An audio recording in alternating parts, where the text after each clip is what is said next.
Welcome to the Dog Pound Daily Podcast. I'm Steven Kibitza. I am once again joined by Andrew Siped, who is extremely bored this time of year with the Browns. Andrew, why are you bored, and why is that a good thing?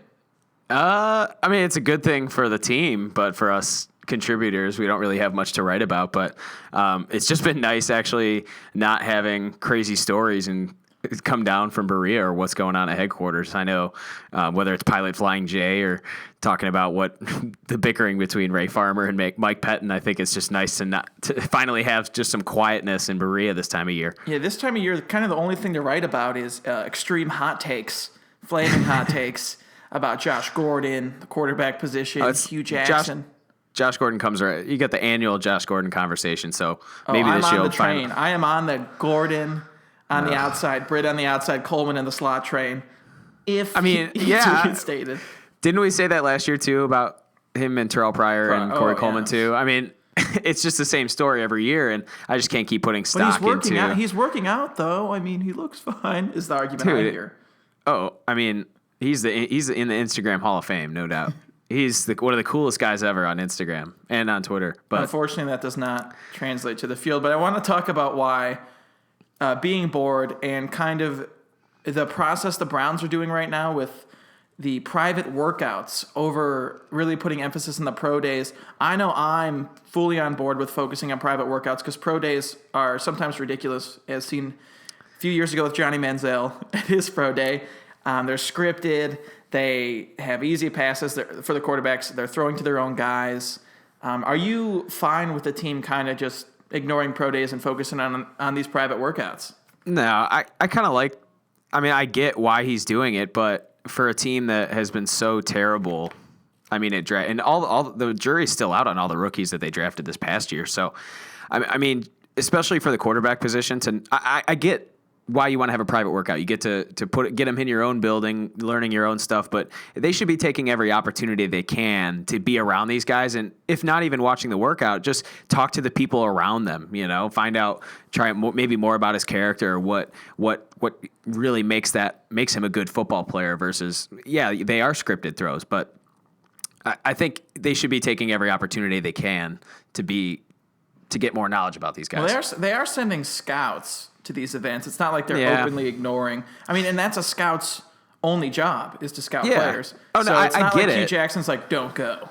Yeah, I mean, I would think the quarterback days, just show what else are you doing? Well, what are you doing? Private workouts for a bunch. They had the one with Garrett recently, and yeah, that's true. And they don't really come out until after the fact, so they could be the private workouts could be scheduled on a pro day. But I don't know. I just think if you're a coach that wants to get this quarterback decision right, you should be taking every opportunity you can to see him play. That's fair. I disagree, and that is one of our we'll leave it. And we'll just leave it. We'll just leave it at that. That's it. That's the most Canadian argument ever. Now, I don't know. I guess I have always been against the anger of missing out on pro days, and I know it's hard for fans to trust anyone who works for the Browns.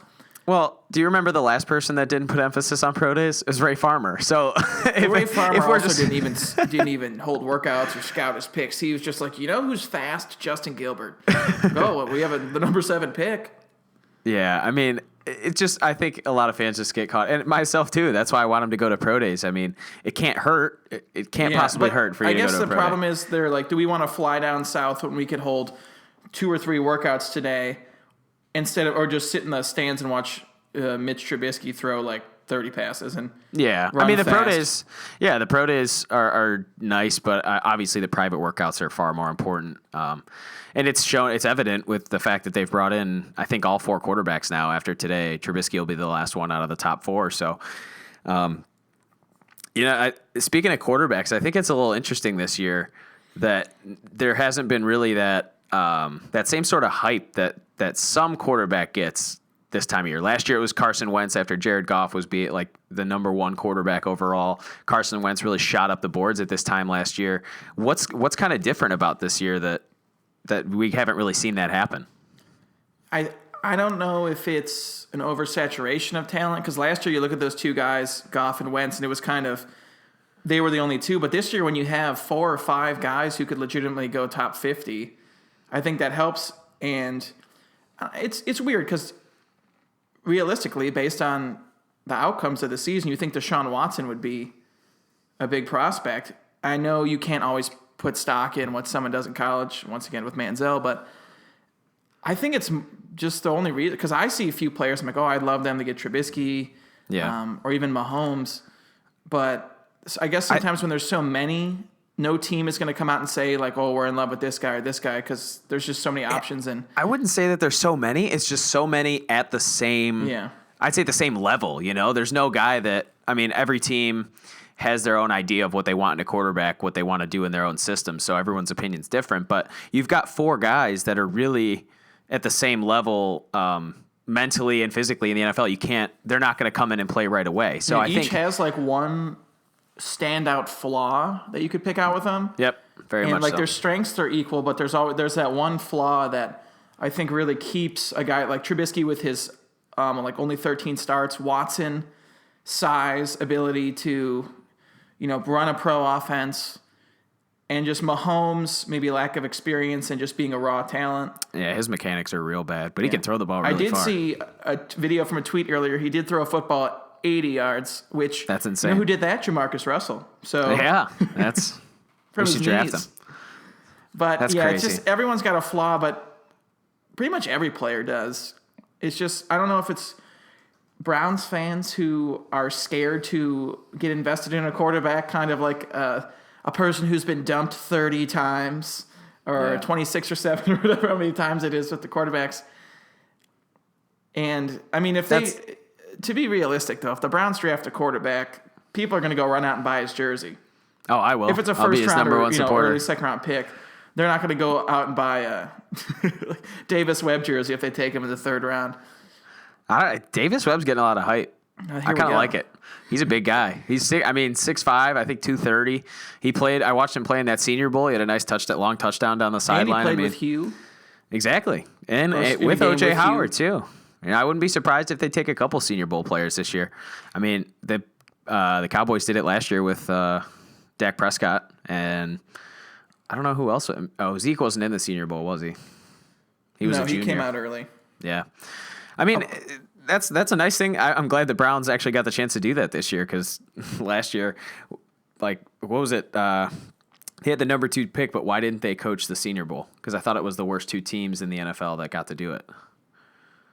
I don't know. It's just interesting. Was it because it was? I think it was because it was a new staff. Oh, maybe. You can't hire. They just got there. Oh, yeah, that makes sense. That's weird.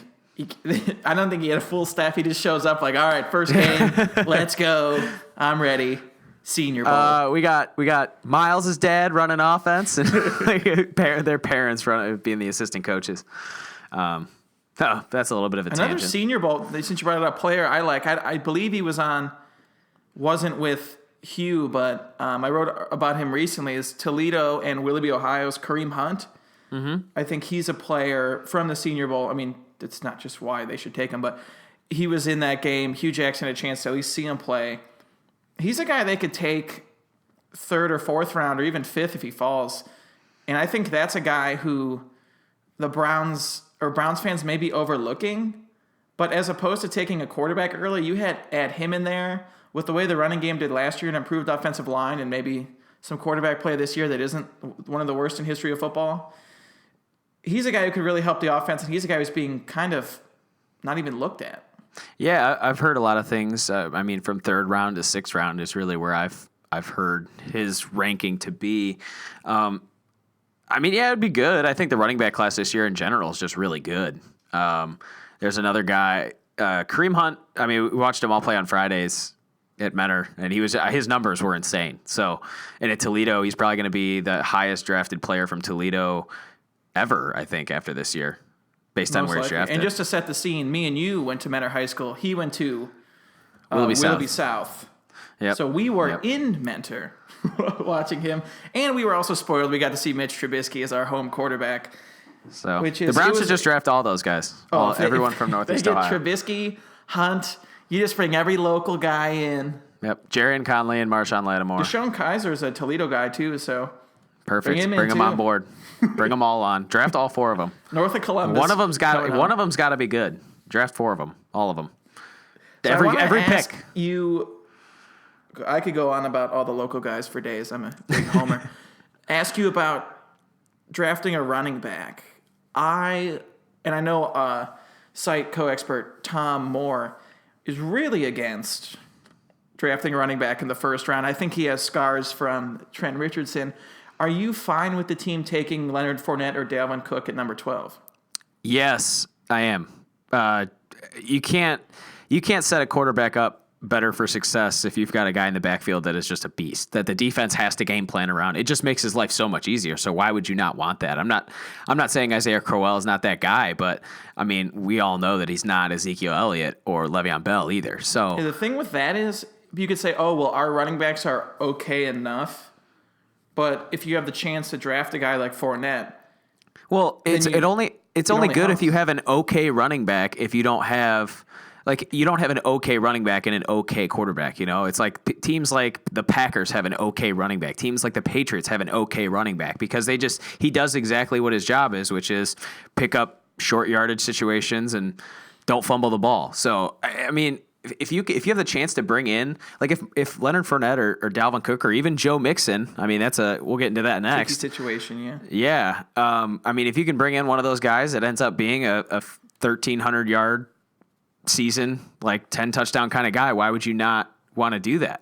I mean, if he ends up being the top 2 player we look back in 3 years, then yes. I mean, it's just one of those kind of running back is definitely overlooked, but not undervalued. Yeah, since you brought up Mixon, we just touch on that quickly. You don't want to go down a crazy rabbit hole. I think that I don't think the Browns would even give him a look. I do think that this organization, especially with the influence of Jimmy and Dee Haslam, kind of making it a wholesome organization, I don't think they'd take him. There's nothing wrong, at least in my view, with giving someone a second chance. What he did was just horrific, but I think that if a team gives him one and he proves to be turned around as an individual, that's fine. But I don't see the Browns taking him, and I don't think that they should even give him a look. You don't think so? They've kind of come out and said already that they believe in giving people second chances and they're not taking them off his board because he's a good player But if you have the chance to draft him and even a guy like Kareem Hunt, you could take him instead. There's no issues. Exactly. If you're the Browns, it's basically a PR nightmare. But I guess if the situation calls for it, I hope it doesn't happen because I just don't want to. I can't want that on your team. I can't root for the guy. Yeah, and he's going to score touchdowns. Things are bigger than football, as you see with even a guy like Greg Hardy is not going to find a job. Oh, he hasn't. Yeah, there was a team that voted no. Did you see that? Indoor league team, and they asked him, should we sign this former Pro Bowler? Everyone's like, it's Greg Hardy, right? Yeah, he beat his girlfriend, allegedly, right? Yeah, Deadspin had a good feature on it. And that came out, and the Cowboys signed him, and the Cowboys can get away with it because they're the Cowboys and they have a billion fans, but it's messed up. And just signing a guy who has that past, and same with Ray Rice. He was also declining in talent, but he's probably not going to find a job. It's just an unnecessary, and as Joe Thomas brought up, you don't want to deal with distractions. Yeah, and again, if I agree with Joe Thomas too that distractions and camaraderie are both things that are just made up. They're not real. Yeah. Like the Patriots don't let things like that distract them. The Pack those aren't distractions to good teams. Because they know how to win. And that you got to think. Imagine if they had Mixon, and he comes in the locker room. He's gonna have no respect. I remember with Steve Smith, who's a big advocate against domestic violence, was saying I think it was with Josh Brown. If that guy was in my locker room, it wouldn't stand for it. It's a bad fit, and it'd be a tough sell not only to the fans, but to the players. Guess who we brought in? No one. He's people got are gonna be get him out of here, and he's going to be targeted from defenses. Yeah, he's got a lot of PR work ahead of him, no matter where he goes. The worst part is that not only if the Browns bring him in, do they have to put a PR spin on it, but he, like Joe Mixon himself, has got to prove to people that he's changed. You know, you can say it a million times, and there's nothing. There's still that video. There's nothing you can do to like get rid of that. Like you can say you're changed all you want, but like what's to say that he doesn't do this sometime down the road? You know, and it's a spiral. It's tough because it's always going to be there. Yeah, and you can't. I mean, if it's always going to be like kind of an excuse or like. I don't know. It's always going to be that kind of hovering around, kind of like when Johnny Manziel went to rehab. Just something that black cloud that's hovering over the team that I would love to have his talent, but I just don't think this team needs that. It.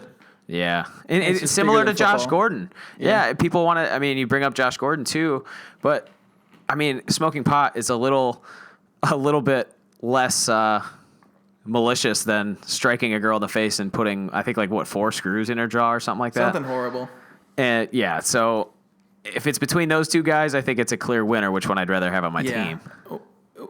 We can go on about that for days, but I want to shift it back to he's really the only – Mixon is like the only guy that the Browns would take that has a distraction, which is a good thing this year. You're looking at, number 1 pick, Myles Garrett comes in. He's kind of a weird dude, but it's like a good weird. Like kind of – He's kind of a goofy guy. Yeah, he's like an us guy. He's obviously way. I know he's way bigger, 6'4", 6'5", and ripped. But yeah, like 270. We look the same. Well, no, he likes Journey. Like I like Journey. He's just a normal dude who's. Yeah, he likes paleontology. He looks like he was designed. He likes paleontology. I also like paleontology. That's a thing I'm interested in. What's to say, aside from size, that I couldn't also be Myles Garrett? He wants to make millions of dollars playing football. Both of us would also like that in a third-string quarterback role. We have a lot of common interests, I think. But we're lucky that we could be the number best one friends. Prospect is just a good guy.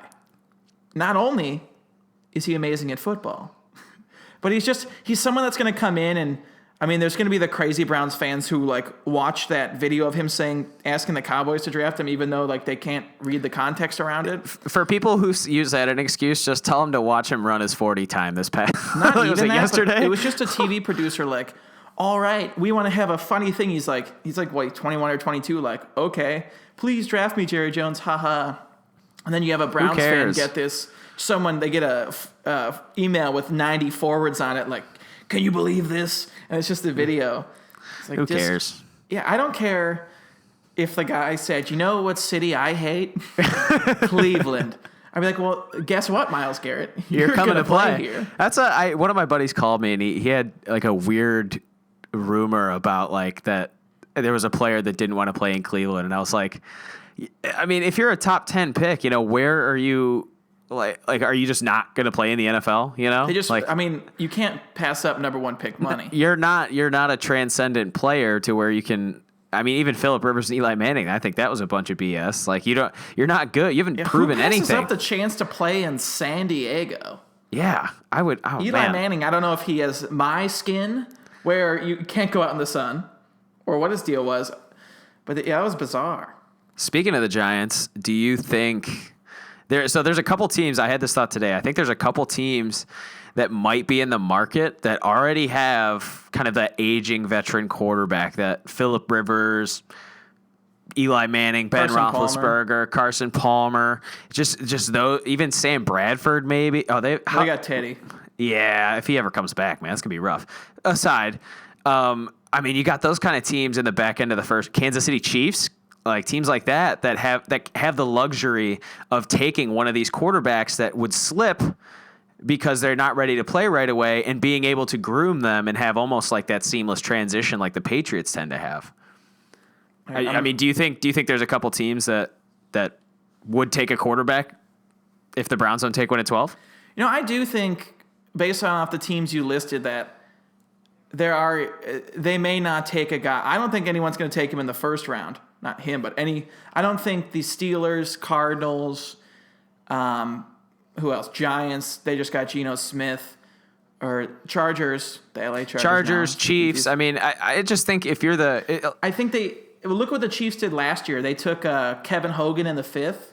I think teams like that will continue to do that. Say, let's take this kind of guy who had success in college, kind of a fringe guy. See if he works out. If not, let him go and do it again next year. Yeah, I think it depends on who falls, honestly. Like, if a guy like Mahomes hits like third end round. of the no, he's going to go in the first He won't, round. but I'm just saying if that happened, Mahomes is going. A team like that will be like, yep. Mahomes, they're saying, is now like in the top 15. It's crazy. There's all this. I'm just saying as an example. I was gonna say, if there's one guy that is getting a lot of hype to come earlier in the first round, it's Pat Mahomes. So I don't know really where it's coming from, but good. If the Browns think he's the guy, then do it. I don't really care. But your point, though, I've been thinking, I remember saying earlier this offseason, I'm like, I feel like Trubisky's going to end up on the Cardinals or just Deshaun Watson. They're going to be like, Carson Palmer's maybe got a year left. And yeah, he struggled this past year. An Aaron Rodgers type situation, be like, bring a guy in. And that would, personally, with him being from our hometown and us being Homer fans, I'd love to see him go to Arizona. You almost want to see him go to a team like the Cardinals with Bruce Arians and just learn. It'd be awesome. I mean, he'd learn under Carson Palmer. Yeah. He'd practice with Larry Fitzgerald. I draft him in fantasy every year. Every year. Put him on the dynasty team. Yep. But they're just a solid team, and the Browns are turning things around.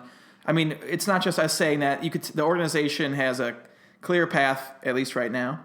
Given they don't go 1-15 again, but you see a guy like that, you're like, man, it's a big if he's going to be a generational talent, and that's another if.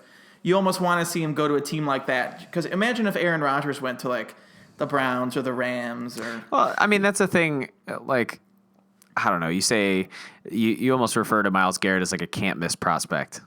And he's not, he just happens to be an athletic freak at one of the positions that is like most needed in the NFL. Same thing with quarterbacks. I mean, all these mock drafts, like what is to say that one team looks at Malik Hooker, Derek Barnett as their number one pick? Like, and we touched on this a little bit in our previous recording that unfortunately had to be terminated, but technical difficulties. I mean, I brought up the point, like, what if they end up taking Malik Hooker at number 1 instead of Myles Garrett? How would you feel about that? Yeah, I would be shocked.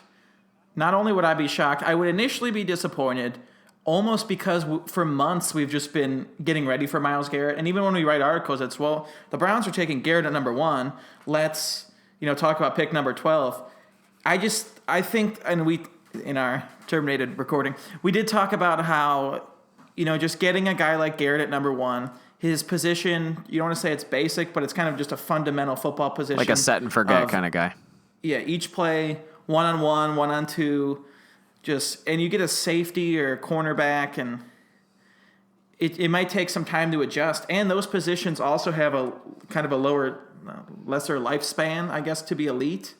You get a guy like Garrett, he could be in there for, given he stays healthy, 10 years. Yeah, that's another thing, too, that back to the running back conversation even, too.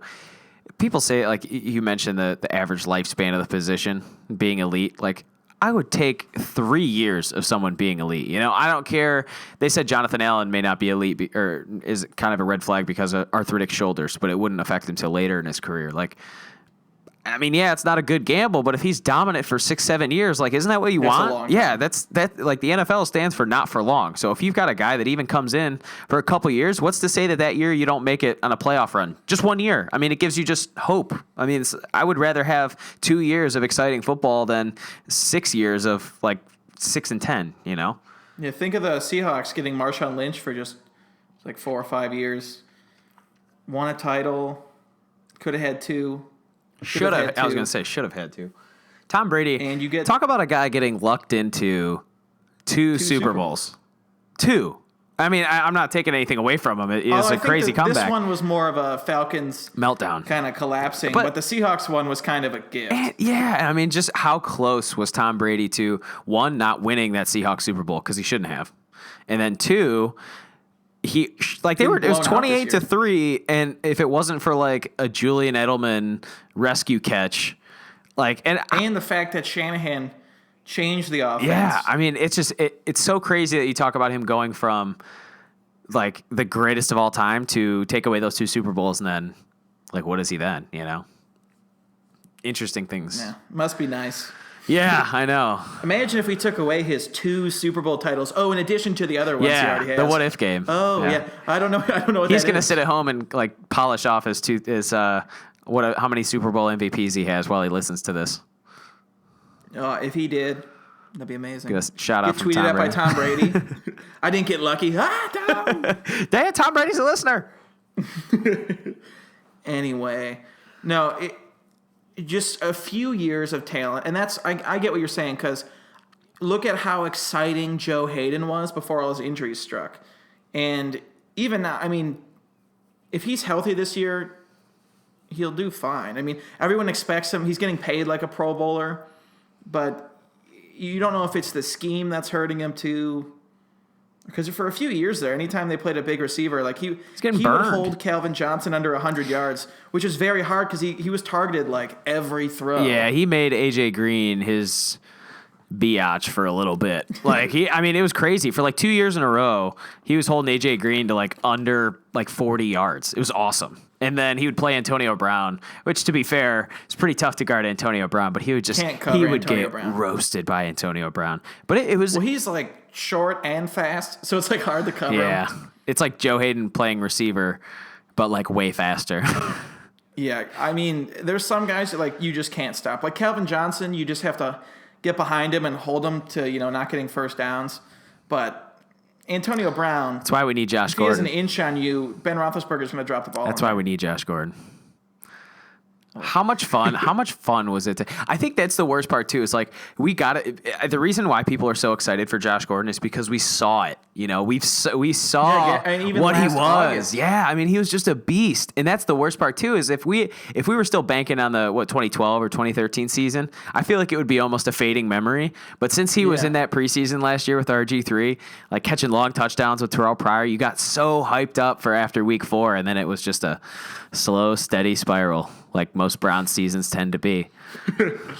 Yeah. Game 1 was horrible. Game 2 was amazing. Game 3 was great. Game 4 was close, and then Everything else after that was just bad. Bad news Bears. But, I mean... maybe it's good Gordon didn't play last year because maybe they would have been 3-13. Oh, he's got fresher legs. Don't worry He about does, it. though. I mean, football's so violent. Yeah, I mean, I guess... Sure. He's 45 years old. He's been suspended the last 13 years. He's got super fresh legs. He'll be fine. I'm going to hold off on getting excited on Gordon. I mean, it's I know like one of our writers, like we said, we don't want to name names. His name's Damon. He is a big Josh Gordon fan. He is one of the biggest Josh Gordon fans. And in his Twitter avatar, it's him in a Gordon jersey. It could be Josh Gordon himself. I don't know.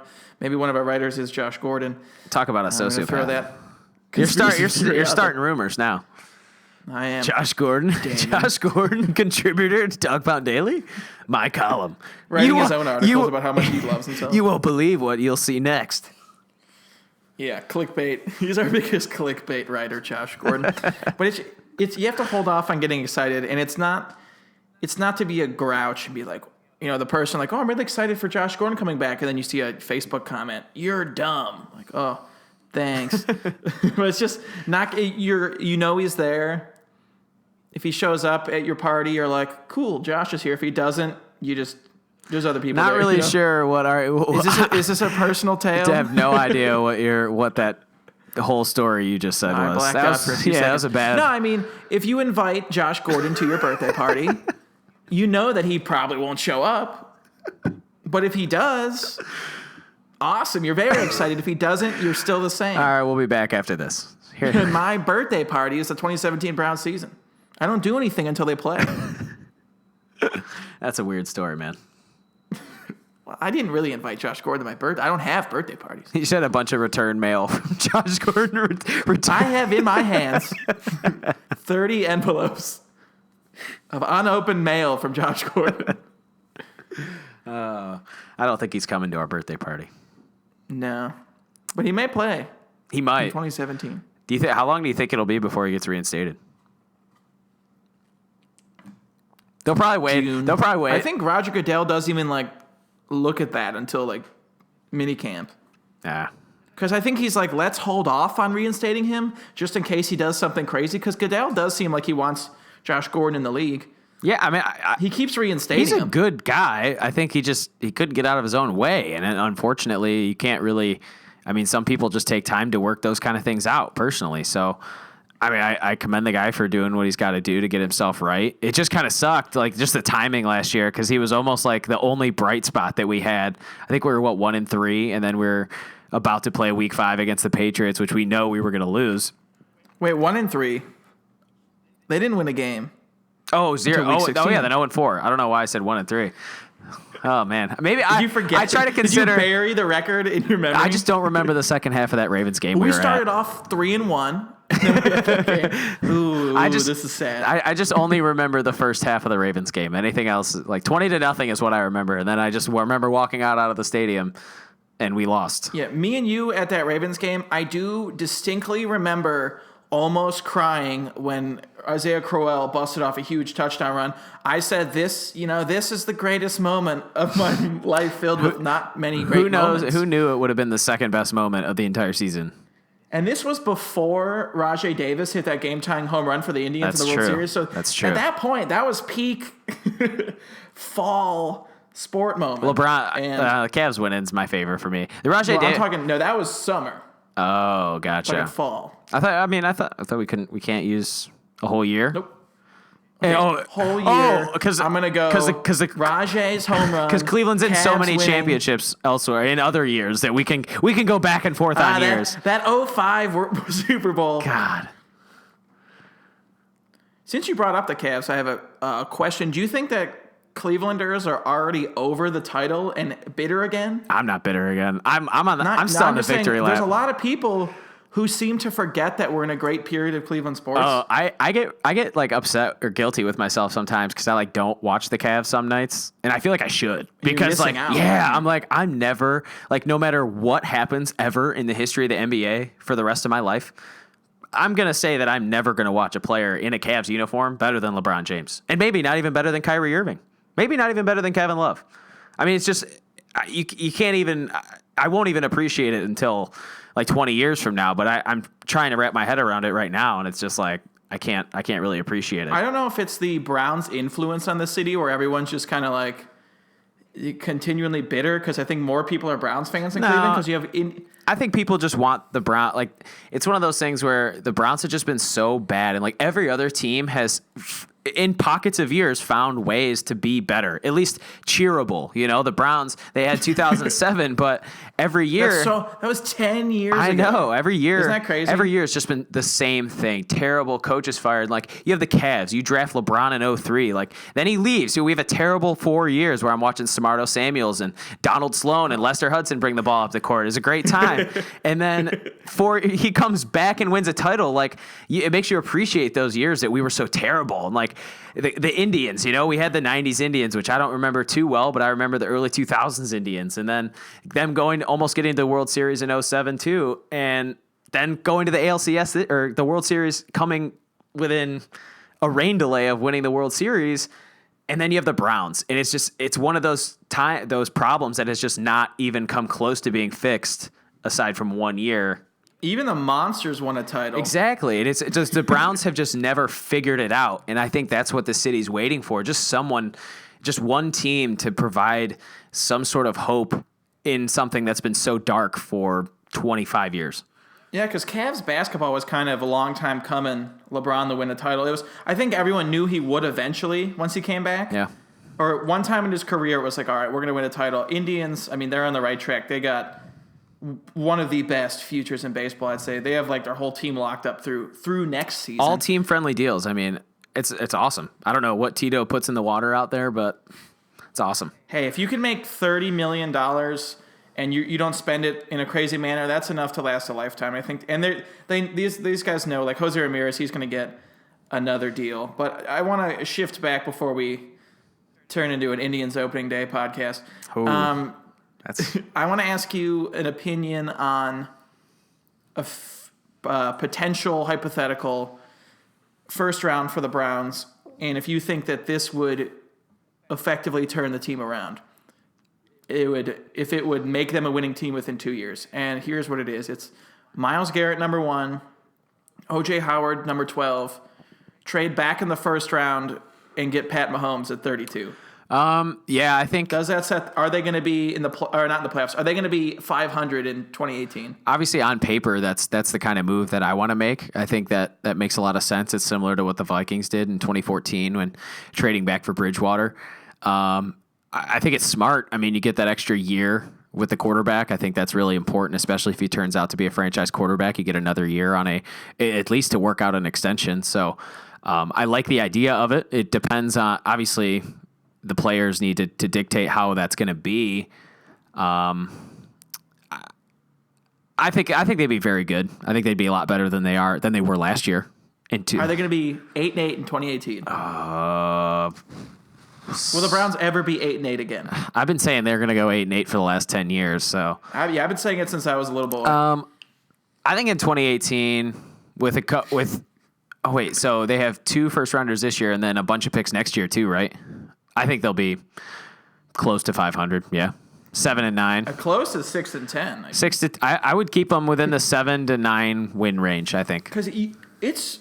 I mean, and this is assuming any team to win at least 6 games. Well, it's also assuming that every player or most of the the first round picks we're going to have pan out because I can't. I mean, I thought that was over last year when we drafted Corey Coleman, and not to say Corey Coleman's bad, but just haven't seen enough of them to make a decision on it. And it's he like was hurt. And offense was horrible. We just had so many picks that are just not even in the league anymore. I just want guys that are going to be on the team in 2018. Sign a second deal. Yeah, exactly. So if we can have first round picks who sign a deal after their rookie deal, that'd be a win. Oh, that's why we have so much cap space because the Browns are signing guys. They have no first round picks to sign in the last 4 drafts. Doesn't matter. How did the Browns get $500 million in cap space? Everyone leaves. By drafting Johnny Manziel, Justin Gilbert, Barkevius Mingo. Phil Taylor even is out of the league with injuries. Yep. He still lives in Cleveland. Did you know that? I did not. Are you friends with him? Yeah, I talked to him. I have his jersey, actually. I do actually have his jersey, though. Old Browns jersey, and not the new one. I didn't get stand on the his new porch one. in his jersey like we believe in you, Phil. Like say anything and hold the stereo up. Oh, God. Miss you, Phil, if you're listening. Phil Taylor, if you are. That'd be crazy. Do you think the Browns jerseys are ugly?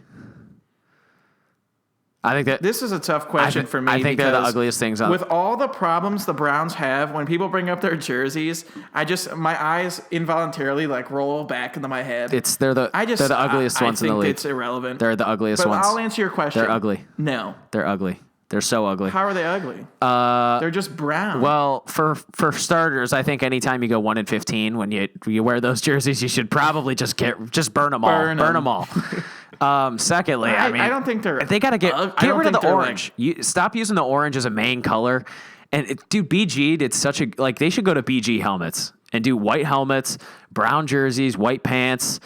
Well, BG also switched because I don't think they had. I don't know if they wear brown anymore. I think it's just black now. Doesn't Nike only make black? I don't know. They should have a gray alternate too. That'd be dope.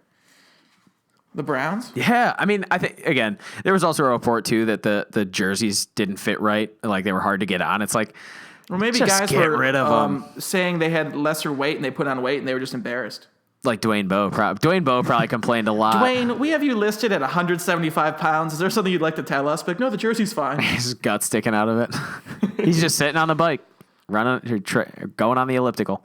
No, I just get rid of the jerseys, man. Especially too when you have guys that modeled. Do you remember the guys that modeled them? They're not none of them are here. It was Dwayne Bowe, Brian Hartline. Dwayne Bowe, Brian Hartline, Dante Whitner, probably Taylor Gabriel. You can't even use the picture in articles anymore because none of the guys are on the team. Andrew Hawkins probably too. I mean, they'd be better off just hiring actual models to do it. Yeah. Oh, did you see the Ronaldo statue? I did. Oh my god! If you haven't seen it, it is absolutely insane. It's the creepiest thing I've ever seen. His eyes are an inch apart. Yeah, it's so bad. His teeth. Oh, I saw that and I would have laughed my ass off, I think, if that was my statue. I would have looked at the guy and be like, "You serious, Clark?"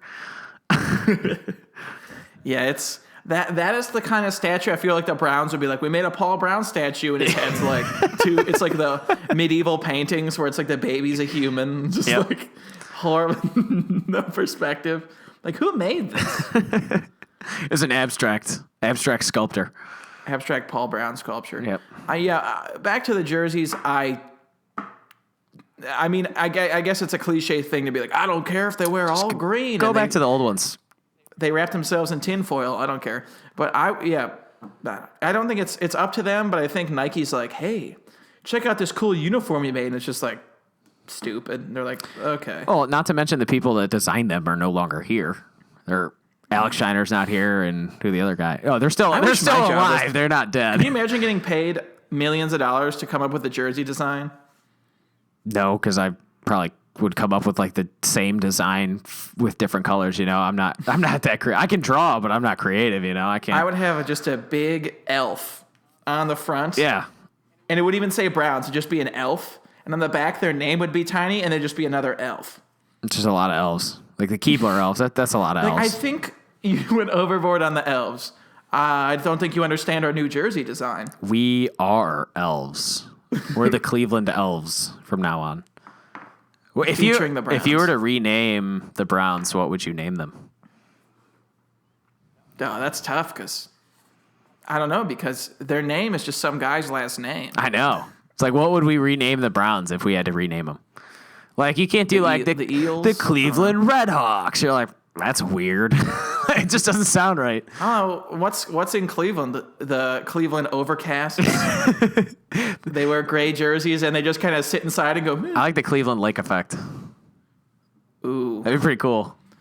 But like, what would their mascot just a cold, be? Would it be a like cold front? Would it be like a Mark Johnson or whatever, yep. like Weatherman? Yep, it'd be a cold front, like that emoji of kind of like the gusts of wind coming up, like an incoming cloud. I think that would.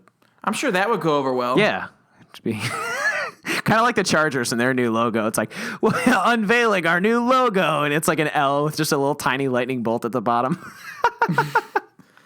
And then they came right. And they're you know that they're playing in a soccer stadium, right? Yeah. That holds like 30,000 people or less. Yeah, they came right back out and said too. They're like, "Oh, just kidding. That's not our logo." That was hacked. Now, but for the Browns, I mean, I don't know. I don't care. I think it's like once you have a team name for so long, it's so simple. It's not like the Indians where it's problematic. With the Browns, it's just like it's the best coach in his team's history's name, and it's the best player in the team history. It just kind of fits. Yeah, that makes sense. If they redesign it, I won't care. But I mean, I'm still going to wear my 2007 Braylon Edwards jersey to the games. Yeah, he's the best receiver we've had since. You can't force me to not wear that jersey to games. I know. I think I wore it last time. It was a good jersey. Or did I wear? You were. Yeah, and I had my Josh Cribbs jersey on. We were representing. Did you see that video that he put out of his retirement thing? I did. I wrote about it. It was like the most humble speech I've ever heard. Yeah, that's how he's always been. Though. Josh Cribbs is always kind of a fun, joking around. Oh, it was just funny because he was like 3-time Pro Bowler, like 8 touchdowns. And he was talking about he was in the Deflategate game. Yeah, he just rattled off all of his accolades and then was just like, I'm so humble for this. And it was just funny because like he wasn't humble for like the first 2 minutes of the speech. He was appreciative, probably. It was just I thought it was funny. He's could probably be in the Hall of Fame, at least recognized in the Hall of Fame eventually for him and Devin Hester will probably go in like the same class. That game, that'd be cool. I remember I was at Travis Willis's house and we were watching that Pittsburgh game in 2007. I'll never forget it when he fumbled or when he let that ball go and it landed on the goal line. And I was like, oh my God, I watch it all the time. I'm like, we're gonna lose. I'm like, we're gonna be out at like the 2-yard line. I don't watch it. Travis Willis's house. I just remember that's where I was. I watch it on YouTube. I'm going to go. Anyone named Travis Willis, I'm going to start showing up at their house. Hey, I heard that you were showing the Josh Cribbs return. I should probably let him know that we used his name in this this podcast. Now, there's a lot of Travis Willises out there. He used to tell probably like 30. He used to tell me that his cousin was Dontrell Willis, and I believed it, but that was not possible. No, not at all. I think he was messing with me. Wow. Let me, before we get on one of our infamous... This podcast already... What do you think this person from high school is doing? It's already off the rails. Everyone does. That's got to be a thing people do. It's already off the rails, man. It's already off the rails. I want to ask you, based on that draft scenario, I gave you the first round picks of Garrett, Howard, and Mahomes, as I blanked on O.J. Howard's name. What do you think if they take that haul... And they take some other defenders, that's broad, in the rest of the draft. What's their record going to be in 2017? If they take like a few rookies, like some good players. If they take Trubisky, Watson, Mahomes. I don't don't know what. So Garrett, Howard, Mahomes. What did I say last week or last time? I think you said, well, in our scrapped recording, I believe it was around 5 or 6. I mean, you can't. This team's not going to be very good until you solve the quarterback position. Boo. They're going to go 10-6. So I mean, if Mahomes comes in right away and is able to play, which not many people say he can, if you're going to roll with Cody Kessler, I think you're still a five-win football team. Or Brock. I mean, Brock Osweiler. No, I have a hard time believing this team gets past. I mean, the Texans had. Give me a number. Texans had a top 5 defense and Lamar Miller and DeAndre Hopkins, and the Browns don't. Well, Lamar Miller didn't score touchdowns from a fantasy team. The Browns don't have any of those types of players. So I don't see the Browns with if Osweiler and Kessler are the ones starting with that draft haul, I don't see them winning more than 5 games. So you're going to say 5, 11? I would say 4. I just think that their cap is 5 wins, I think. With those quarterbacks. So less than or equal to 5? Yes. I'll say 4 as well. Good. I'm glad we're in agreement. It's been a while. Day, it's been a while since we agreed. About 45 minutes since we've last disagreed. Oh wow. So yeah, it's an interesting time of year for Browns talk, as you can tell with our asides. Hopefully by the next time we record, something happens. Or even better yet, nothing happens, because we're leading up to the draft and we don't want any crazy trades or crazy rumors or anything that come out. They couldn't trade the first round pick unless it involved who's a really good quarterback, Derek Carr and Khalil Mack. If the Browns trade the number 1 overall pick, I'm going to record a podcast at 3 a.m. Be like, oh, here we are. I just got some news. Yeah. Yeah. So we're going to pretend we didn't even bring it up. Are we doing are we going to do a Facebook Live thing for the draft? Yeah, we may be doing some Facebook Live videos during the draft from my home. We're going to have I think we're going to be sponsored by Pabst Blue Ribbon. I had an idea, actually. If you want it, so it's my mom's birthday that night. So do you want to do it at Pickles and Pints? Could be at a bar, see some in Willoughby, get some crowd reactions. Are we going to have free Wi-Fi? I have a hotspot on my phone. That's a lot of data to use to record a video. You know what? We'll work out the details. Yeah, we won't bother you. We won't bore you all with the details. Well, all right, yeah. So we're going to be doing a lot of fun stuff leading up to the draft. We have draft profiles coming out all the time. I believe Kareem Hunt's representation retweeted my article on Kareem Hunt, so that was neato. Mm-hmm. I don't think anyone read it, but he retweeted it. Kareem's probably reading it thanks, man. Thank you. Yeah, I was like, he's good. Take him. I'll write the one on Mitch and tweet it at him. So this podcast, I hope soon is going to be on the internet besides just YouTube. But for now, we're on YouTube. Going to be on iTunes soon. Working out all the details. We're new. We're 2 new guys to this. You're going to loop me into this? You're the one that does all the work. I'm just the idea guy. Andrew's a podcast, big idea guy. Hey, what do you want to talk about today? The draft. Awesome. I'll come up with talking points. Thank you. Just sit by your microphone. That's about the input that I put into this. Just all right. All opinions are my own. Jeez. All right, well, that is our 4th episode. I cannot believe we made it this far. Yeah, and it's awesome. We are happy that it is draft season. The Indians are back. The Cavs are going to be in the playoffs, hopefully for long. It's a fun time to be in Cleveland, and thank you once again for listening. Go Cavs.